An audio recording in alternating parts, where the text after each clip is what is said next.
Hello and welcome. We start with South Africa. President Cyril Ramaphosa has warned world leaders that trade is being used as a weapon, as he confirmed his country is in talks with the United States to reduce tariffs. Speaking at the United Nations General Assembly, Ramaphosa called for trade to be fairly regulated. He warned that unilateral trade practices and economic coercion are damaging many nations. It is concerning that geopolitical shocks and unprecedented trade policy volatility are destabilizing the global economy and jeopardizing a critical source of development finance. In fact, trade is now being used as a weapon against a number of countries in the world. We must redouble our efforts to strengthen the link between trade and development. Unilateral trade practices and economic cohesion have a detrimental impact on many nations. On the sidelines of the Assembly, he confirmed talks with a U.S. trade representative to reduce tariffs imposed by President Donald Trump are ongoing. Now, South Africa currently faces a 30% tariff, the highest in Africa. The U.S. is one of its biggest export markets for South Africa, importing precious metals, stones, and automotive products. The Trump administration imposed heavy tariffs amid growing rifts over South Africa's domestic and foreign policies. Pretoria has sought to negotiate a deal, but efforts have failed so far. Ramaphosa also urged the extension of the African Growth and Opportunity Act, or AGOA. It is a preferential trade deal by the U.S. offering duty-free, quota-free access for thousands of African products. AGOA is due to expire at the end of this month, and there are serious doubts over whether it will be renewed under Trump. South Africa has been the biggest beneficiary of AGOA, and Ramaphosa insisted its continuation is vital. And also the tariffs that President Trump is seeking to levy on us and has already started to be reduced. And that AGOA treaty should continue. And we are now involved in negotiations with the United States Trade Representative to see the extent to which we can reduce that. With uncertainty hanging over AGOA and the tariff dispute, South Africa has turned to other partners to boost trade ties. Last month, Trade and Industry Minister Parks Tau led a delegation to India. He met with his Indian counterpart, Piyush Goyal. The delegation held high-level talks with Indian officials and business leaders, which were described as highly successful. Meanwhile, South Africa and China have launched new initiatives to attract investment in mining, energy, and infrastructure. Chinese firms have pledged over $230 million in South Africa's gold mining sector. In addition, the China-Africa Development Fund will bid for projects in South Africa's energy transition. While Pretoria has turned to new partners, it is also relentlessly pressing to secure a trade deal with Washington. Officials remain optimistic, but will these efforts finally pay off? Now, for more on this, we have with us Fredson Gulengu, a Senior Regional Program Manager at Rosa Luxemburg Foundation and political analyst who is joining us live from Johannesburg. Thank you for being with us. Thank you for having me. Now, Fredson, President Ramaphosa stressed that South Africa is now facing 30% tariffs under the Trump administration, despite AGOA's original tariff-free benefits. How significant are these tariffs for South Africa's key exports? And what leverage does Pretoria really have in its ongoing negotiations with Washington? Well, Indeed, what the United States is doing currently with this, with the Trump administration, is basically waging a full-scale trade war, not just against South Africa, but mostly against the countries that are perceived to be hampering Trump's objective of repositioning the United States of America as the global superpower, the superpower that is in control of all the global geopolitics, but also global diplomacy, including the country that is, the most industrialized country in the world. So America has lost its hegemony, and Trump's administration is trying all its efforts to reposition America. He has his own mantra, says, make America great again.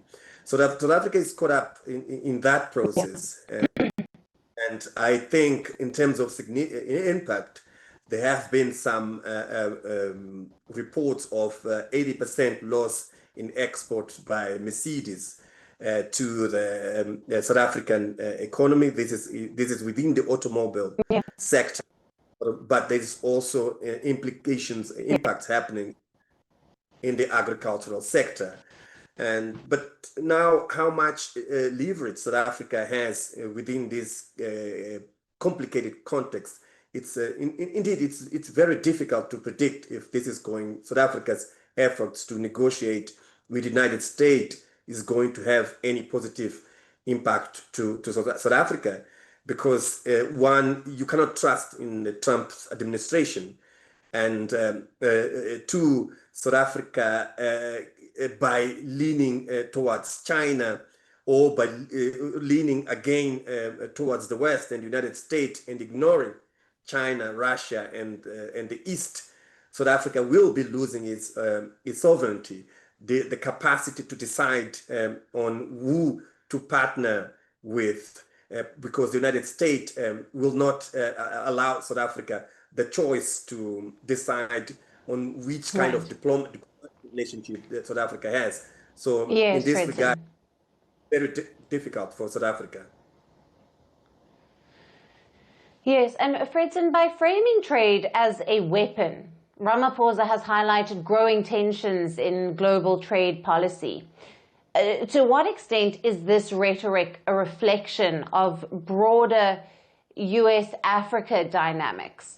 And how might it affect investor confidence in South Africa? It's very difficult to find a broader US-Africa dynamics there, because, you know, it seems like the US is trying to target South Africa in particular.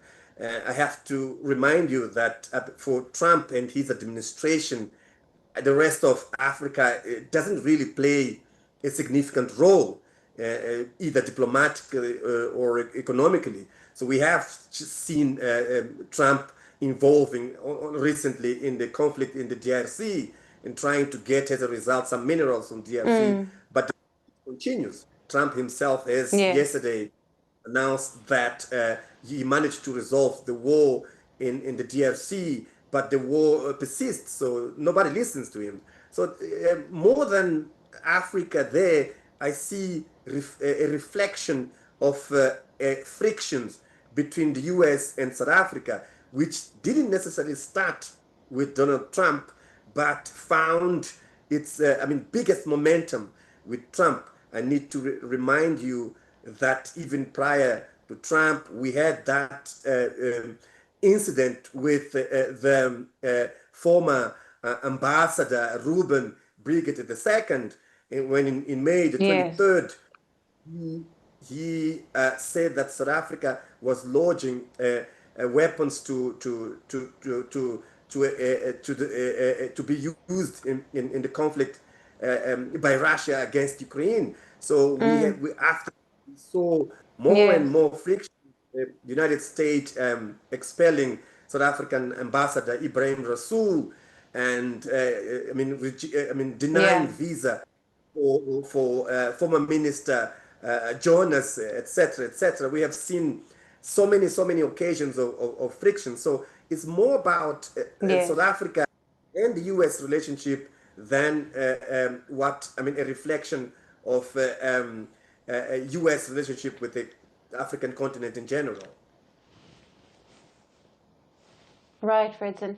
And at the same time that Ramaphosa is negotiating with the US, South Africa and China have launched a push for Chinese investment in mining, in energy, and in infrastructure. How do these parallel trade strategies balance each other?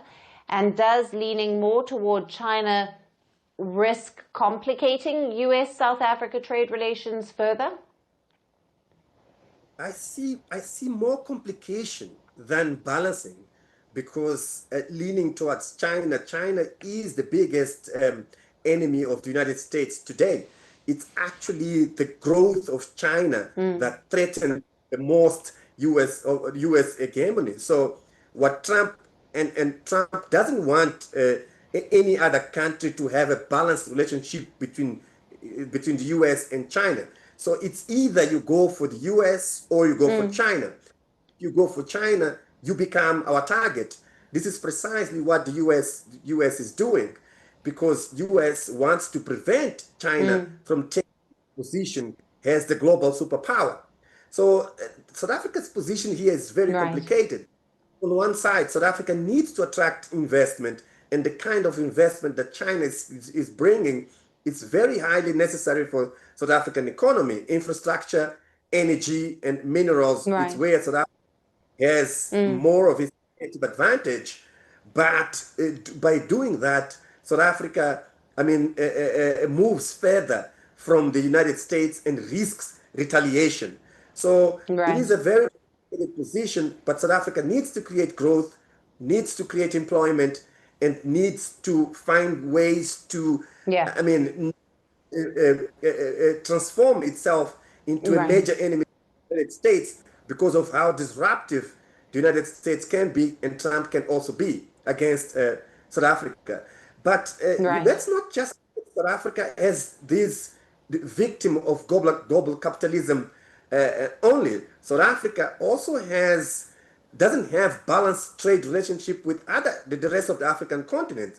For example, if you take the example of Mozambique, South Africa tends to gain a lot from the electricity coming from Mozambique's Basa Dam, but South Africa continues to apply colonial prices, apartheid prices to electricity that it buys from Mozambique. So South Africa does not have a balanced or a fair trade relationship with some other countries of the African continent, and this also has to be mentioned. Yes. Right. President, thank you very much for being with us on Firstpost Africa. Thank you so much. Firstpost now available in 9 languages on YouTube. English, $36 trillion. French, Le FMI, comme German, Geschäftsführenden Direktor, Hindi, $30 trillion ka karjo. Indonesian, Pemerintah tanpa pemeriksaan. Italian, Sekali radikali. Japanese, 4 兆ドル以上も Portuguese, por causa do próprio balanço patrimonial. Spanish. Beautiful bill. Go to Settings, click on Audio Track and select a language of your choice. Be the first to know what's happening around you in your first language. Firstpost.